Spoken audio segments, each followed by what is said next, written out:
गुरुवे नमः। गुरुर्ब्रह्मा गुरुर्विष्णु गुरुर्देवो महेश्वरा गुरुर्साक्षात् परब्रह्म तस्मै श्री गुरुवे नमः। ओम शांति शांति शांति।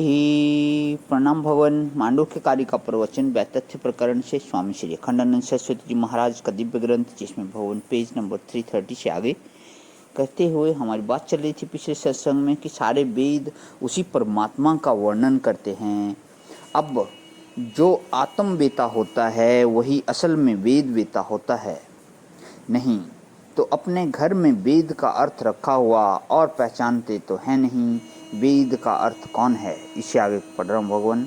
एक आदमी ने पूछा कि माधवा शब्द का क्या अर्थ है, तो टीकाकार ने लिख दिया माधवा माने बिडौजा। तो जिसकी समझ में माधवा नहीं आया उसकी समझ में बिडौजा कहाँ से आवेगा। अब तीसरे के पास जाना पड़ा कि महाराज यह माधवा बिडौजा क्या होता है, तो उसने बताया कि भाई ये इंद्र के नाम हैं।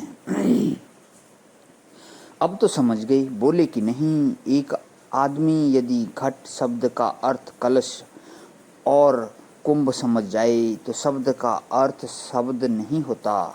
यह बात आपको मालूम होनी चाहिए। संस्कृत में जैसे बोलते हैं घटियंत्र, उसका अर्थ है घड़ी।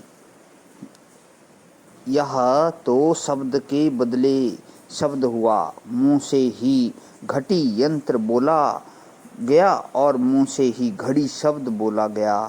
तो घटी यंत्र का अर्थ क्या मुंह में ही रहता है।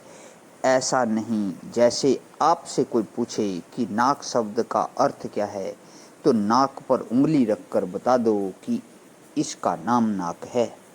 यह नाक शब्द का अर्थ हुआ। गाय शब्द का अर्थ धेनु नहीं है।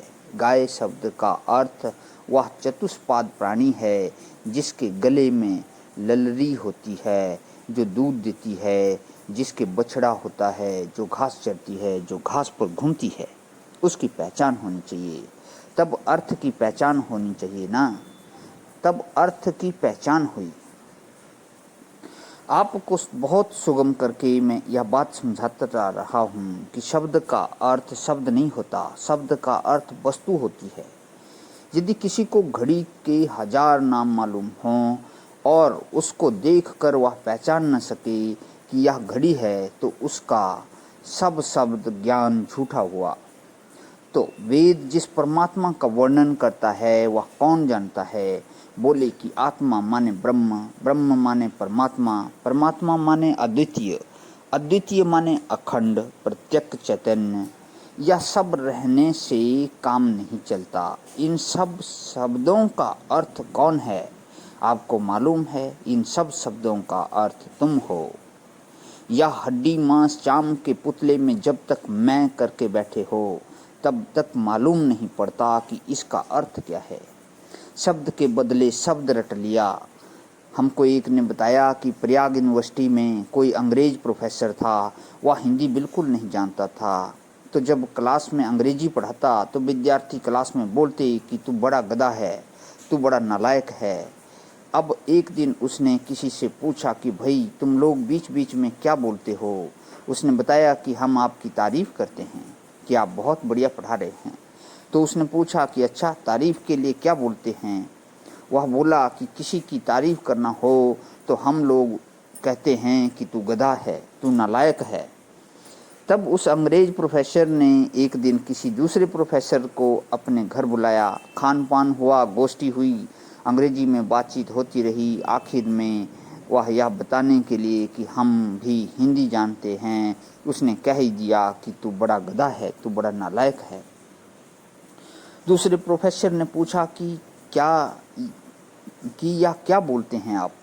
उसका चेहरा लाल हो गया कि आप हमारा अपमान करते हैं। वह बोला कि हमको तो लड़कों ने बताया है कि जब किसी की तारीफ करना होता है तब ऐसे बोलते हैं कि तू बड़ा गधा है, तू बड़ा नालायक है। तब दूसरे प्रोफेसर ने उन्हें सब बताया कि यह विद्यार्थियों की बदमाशी है। अब वह तो बेचारा समझता था कि हम तू गधा है शब्द का अर्थ जानते हैं, तू नालायक है का अर्थ जानते हैं।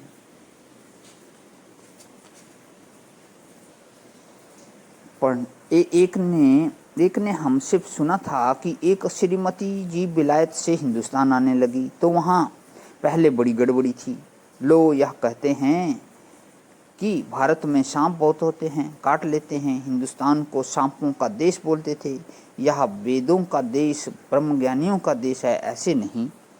अब किसी ने उन श्रीमती जी को बताया कि हिंदुस्तान में एक मच्छर नाम के जानवर होते हैं, वे अगर किसी को काट लें तो मलेरिया हो जाता है। तो उसने अपनी डायरी में लिख लिया, मच्छर कैसा होता है ये मच्छर?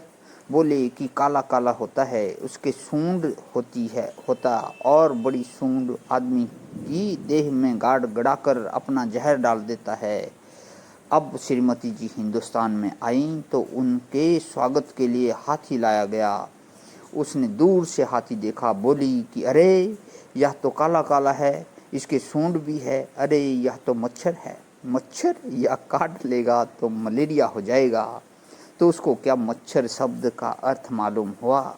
मच्छर शब्द का अर्थ मालूम नहीं हुआ।